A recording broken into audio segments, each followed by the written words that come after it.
Hello বন্ধুরা, ওই যে আমার মা দেখছো বসে আছে। প্রতিদিনই আমার সাথে এমন করে, আমাকে বলছে সন্ধ্যা দেওয়ার জন্য, আর মা এখানে চুপচাপ বসে আসছে। চলো আর কি, এখন সন্ধ্যা দেওয়া যাক। এই যে আমাদের ঠাকুর ঘর, এই যে আমাদের ঠাকুর ঘর, এই যে আমাদের সামনে দেখতে পাচ্ছ তোমরা ঠাকুর।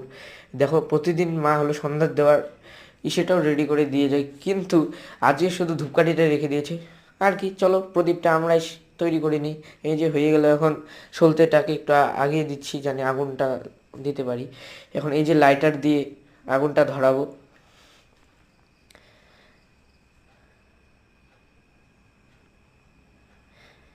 লাইটার দিয়ে আগুনটা ধরালাম।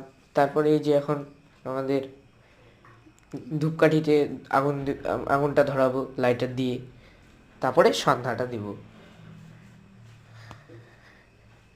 ধর, এই যে এখন সন্ধ্যাটা দিচ্ছি ঠাকুরকে। ঠাকুরকে সন্ধ্যা দেওয়া হওয়ার পরে এখন এই যে একটু প্রণাম করলাম। প্রণাম করার পরে হয়ে গেল সন্ধ্যা দেওয়া। তো চলো, তোমাদের ভিডিওটি কেমন লাগলো কমেন্টে জানিও। আজকের জন্যে এইটুকুই, টাটা।